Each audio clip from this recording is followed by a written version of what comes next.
জাতিৰি নাহিকে ৰূপাম তোহাৰী চৰণৰ ৰেণুশত কুৰুতি বাৰে কৰোঁ প্ৰণাম বাৰে কৰোঁ প্ৰণাম। আজি মহান যজ্ঞস্থলীত উপবিষ্ট জ্ঞান কাণ্ডাৰী কীৰ্তিস্বৰূপ ভক্ত বৈষ্ণৱ প্ৰেম আৰু কৰুণাৰ প্ৰতীক আইমাতৃসকল, দেশ তথা জাতিৰ ধৰণী স্বৰূপ যুৱক যুৱতীসকল, পূৰ্বপৰাধ সদৃশ শিশু ভক্তসকল,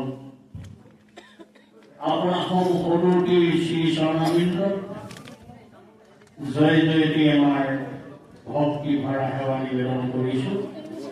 অকপতে যেন আপোনালোকে স্বীকাৰ কৰি লয়।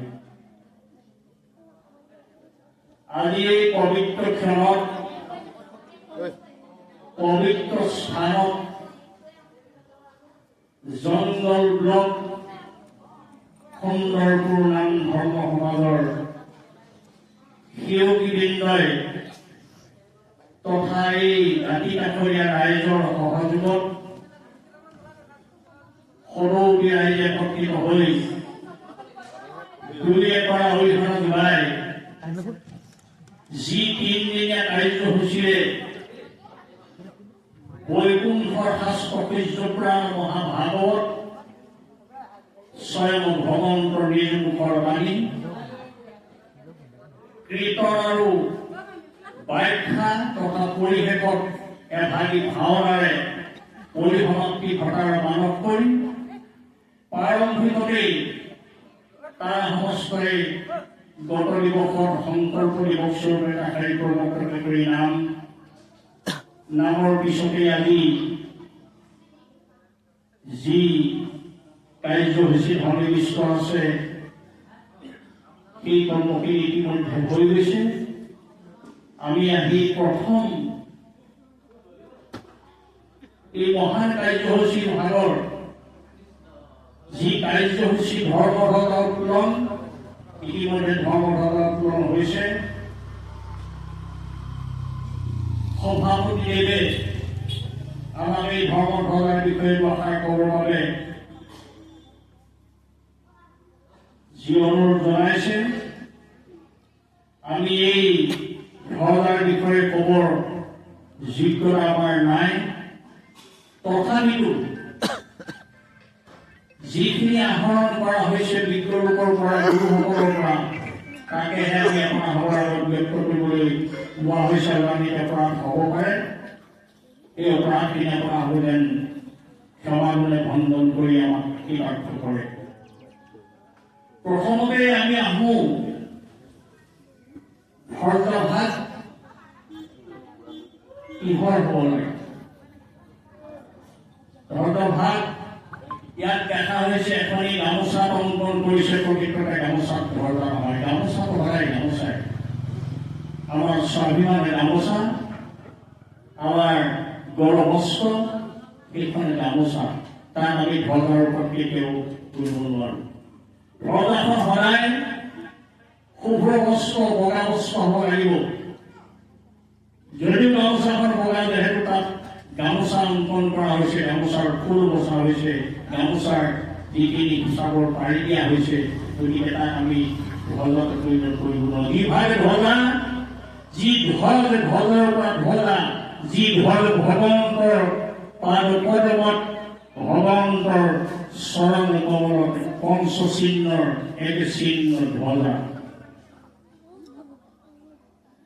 যি ধ্বজা ভগৱন্তৰ ৰথৰ ওপৰত ধ্বজ ধৰি থাকে, যি ধ্বজাই ধৰি ৰাখে, সেয়ে হ'ল ধ্বজা। ভগৱন্তৰ চৰণ পদকমলত যি ধ্বজা চিহ্নৰূপে, পঞ্চচিহ্নৰূপে ধ্বজা থাকে, তাক কোৱা হৈছে ধ্বজা। সেই ধ্বজাভাগ শুভ্ৰ বস্ত্ৰ, বগা বস্ত্ৰ হ'ব লাগে। তাত বিজ্ঞান আছে। যেনেকৈ আমি আজি এই পবিত্ৰ স্থানলৈ বগা বস্ত্ৰ পৰিধান কৰি আহিছো, আমাৰ মনবিলাক শুদ্ধ হৈছে। কিবা আমাৰ মলিন ভাৱ থাকিলেও, অপ্ৰীতি ভাৱ থাকিলেও ঈশ্বৰৰ কৃপাতে ধৰি গৈছে। আমি ইয়াত শুদ্ধভাৱে, শুদ্ধ মানে হ'বলৈ আমি ইয়াত কি হ'ব পাৰিছো ভগৱন্তৰ চিন্তাৰ কাৰণে। ইয়াত আধ্যাত্মিকতা আছে, বিজ্ঞান আছে। বিজ্ঞানী কেনেকৈ আছে চাওক। এজন ডক্টৰে যেতিয়া এজন ৰোগীক অস্ত্ৰোপচাৰ কৰিবলৈ ল'ব, তেতিয়া তেওঁলোকে সেই বগা বস্ত্ৰ, বগা এপনটো পিন্ধিহে অস্ত্ৰোপচাৰ কক্ষত প্ৰৱেশ কৰিব। তাৰ বিনা তেওঁ যি ড্ৰেছ পিন্ধি থাকে, যেনেকৈ পিন্ধাব লাগে, কেতিয়াও অপাৰেশ্যন ৰুমত বা অস্ত্ৰোপচাৰ কক্ষত তেওঁ নোসোমায়। মনটো স্থিৰ কৰি ৰাখে বগা বস্ত্ৰই।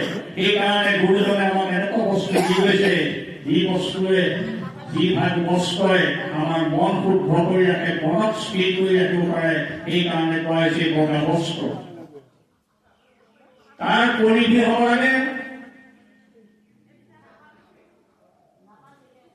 1.5 ফুট বহল, 2.5 ফুট দীঘল।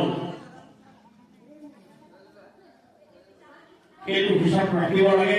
আৰু তাত কি লিখা হ'ব? প্ৰথমতে বিনা গুৰু চৰণে ভকতি নুকুতি নুকুতি কবহু নজান। সেইকাৰণে তাত লিখা হয় জয় গুৰু শংকৰ। এইটো লিখিত ঠিকেই আছে। প্ৰথমে লিখিছে জয় গুৰু শংকৰ। গুৰু নহ'লে কোনো কৰ্ম নহয়। সেই গুৰুক আমি স্মৰণ কৰিব লাগিব।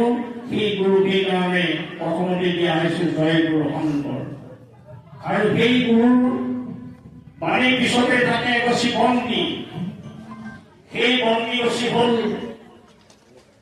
জ্ঞানৰ পোহৰ, আধ্যাত্মিকতাৰ পোহৰ। যি গুৰুৱে আমাক অন্ধকাৰৰ পৰা পোহৰৰ বাট দেখুৱাই, যি বন্তিয়ে, যি গছি চাকিয়ে আমাক আন্ধাৰত পোহৰ দিব পাৰে, সেই হ'ল গুৰু বন্তি, জ্ঞানময় বন্তি। তাত প্ৰজ্বলিত কৰি এগছি বন্তি দিয়া হয়। তাৰ পিছতে দিয়া হৈছে ভগৱতী বাসুদেৱায়। তাৰ পিছতে আমাৰ যিজন পৰম পুৰুষ, পৰমেশ্বৰ, পৰম পিতা, যাৰ কৃপা নহ'লে এডাল পিণ্ডৰ লৰচৰ নহয়, যাৰ কৃপা নহ'লে আমি সদায় লৈ ফুৰা এনামটো নাবাজিব। আমি যিমানেই মোবাইলত ঘড়ীত এনাম দি নাৰাখিব লাগে, আমাৰ যেতিয়া ভিতৰত থকা জনে ভিতৰৰ এনামটো, পৰমাত্মা ৰূপী এনামটো যেতিয়ালৈকে নাবাজিব, তেতিয়া আমাৰ কোনো কাম নহ'ব। সেইকাৰণে প্ৰথমে গুৰুৱে যিহেতু চিনাকি কৰাই দিব, পোহৰ বাট দেখুৱাব, তেতিয়া আমি ওম নমো ভগৱতী বাসুদেৱায়, বাসুদেৱ ৰূপী ভগৱন্তক প্ৰণাম জনাব পাৰিম বা প্ৰণাম জনাম। সেই দুৰ্ভাগী বাক্য তাত লিখিত দিয়া হয়। তাৰপিছতে যিডাল দাণ্ডিৰ ওপৰত ধৰ্মভাৱে ৰখি আছে, সেই দাণ্ডিডালৰ নামেই হ'ল ধৰ্মদাণ্ডী। যি ধৰ্মই কোনো পক্ষপাতিত্ব নকৰে, জাতি কোনো বিচাৰ নকৰে, কোনো ভাষা ভাষী কোনো বিচাৰ নকৰে, সেইডালৰ নাম হৈছে ধৰ্মদাণ্ডী। এই দাণ্ডিডালে কোনো পক্ষপাতিত্ব নকৰে। সকলো যেনেকৈ ধৰ্মভাৱে ধৰি ৰাখিছে, আমাৰ সকলোকে একত্ৰ কৰি বান্ধি ৰাখিব পৰা দাণ্ডিডালেই হ'ল ধৰ্মদাণ্ডী। যিডালত আমাৰ ধৰ্মভাৱে ৰখি আছে। আৰু যিডালি জৰিয়ে, যিডাল ৰছীৰে বান্ধি ৰখা হৈছে, সেই ৰছীডালেই হ'ল প্ৰেমৰ জৰি। কি প্ৰেমৰ জৰি? নাম প্ৰেমৰ জৰি। যি নামেৰে আমাক সকলোকে বান্ধিব পাৰে, যি নামেৰে আমাক একত্ৰ কৰিব পাৰে। যিমান আমাৰ বাৰশত্ৰু হ'ব লাগিলে, যেতিয়া নামঘৰৰ মজিয়ালৈ যাওঁ, আমি একেলগে বহি নাম গান ইজনে সিজনৰ গাতে কিতাপতি লাগিলেও আমি বাৰশত্ৰু হ'লেও আমি তেওঁ কয় বুলি ক'ব নোৱাৰোঁ। এনেকুৱা প্ৰেমৰ জৰি আমাক বান্ধ পাই ৰাখিছে গুৰুজনে। গতিকে এই জৰিডালৰ নামেই হ'ল প্ৰেমৰ জৰি। যি জৰি বান্ধ খাই আমি সকলোৱে দুই এবাৰ আৰিখনত ওলাই যি তিনিদিনীয়া কাৰ্যসূচী কৰিবলৈ আগবাঢ়িছো, এই যদি প্ৰেমৰ বান্ধোন নাথাকিলে হয়, হয়তো আমি এইদৰে একত্ৰিত হ'ব নোৱাৰিলোহেঁতেন। ভগৱন্তৰ চিন্তা কৰিবলৈ আমি সামৰ্থ নহ'লো।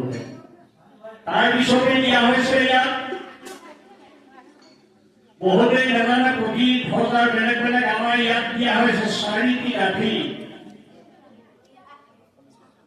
ইয়াতো কোনোবাও দিব পাৰিলেন, এটাও দিব পাৰিলেন, কোনো হৈ পৰিব লাগিব হ'বলৈ ভয় এই ধৰণৰ ভাগৰ 4টা গাঁঠি হ'বই লাগিব। যি 4 গাঁঠি হ'লে আমাৰ পূৰ্ণ কাম হ'ব। এই 4 গাঁঠি হৈছে ধৰ্ম, অৰ্থ, মোক্ষ, কাম। এই 4 গাঁঠি নাম হ'ল ধৰ্ম, অৰ্থ, মোক্ষ, কাম। এই 4 গাঁঠি আমাৰ 4 সিদ্ধি হ'ব। আমাৰ উদ্দেশ্য হ'ল কেনেকৈ আমাৰ এই 4 শাখা হ'ব, পুৰুষাৰ্থ 4 পুৰুষাৰ্থ আমি সাধন কৰিব পাৰিম আমি সদায় মনুষ্য জীৱনত। আৰু আমাৰ চিন্তা সেয়েহে 4টা গাঁঠি দিয়া হৈছে ধৰ্ম, অৰ্থ, কাম, মোক্ষ। এই 4 সাধন তেতিয়াহে হ'ব যে আমি ওপৰত যেনেকৈ প্ৰথমে গুৰুক পালোঁ, গুৰুৰ পিছতেই বন্দিগছ পালোঁ, যি গুৰুৱে আমাক পোহৰৰ বাট দেখুৱাব, অজ্ঞান অন্ধাৰ দূৰ কৰিব, সেইকাৰণে বন্দিগছ। তাৰ পিছতে আমি বাসুদেৱ ৰূপী ভগৱন্তৰ চিন্তা কৰিব পাৰিম, যাৰ কাৰণে আপোনাৰ হ'লে 3 দিন একাত্মবোৰ হৈ একচিতে একমনে ভগৱন্তৰ গুণ চৰিত্ৰ শ্ৰৱণ কৰিবলৈ অগ্ৰসৰ হৈছে। সেয়েহে যিডাল জৰিয়ে এই ধৰ্মধ্বজাভাগ ধৰি ৰাখিছে, তেনেদৰে আমাক এই নাম প্ৰেমৰ জৰিয়ে এই প্ৰেমৰ বান্ধোনেৰে যেন এই 3টা দিন কাৰ্যসূচীত আমি একত্ৰ হৈ কেনেদৰে ভগৱন্তক আমি উপাসনা কৰিব পাৰিম বা কেনেদৰে তেওঁৰ গুণ গান কীৰ্তন কৰিব পাৰিম, শ্ৰৱণ কৰিব পাৰিম, সকলোৱে একত্ৰিত হৈ গুৰুজনক আমি স্মৰণ কৰোঁ। আহক শ্ৰীমদ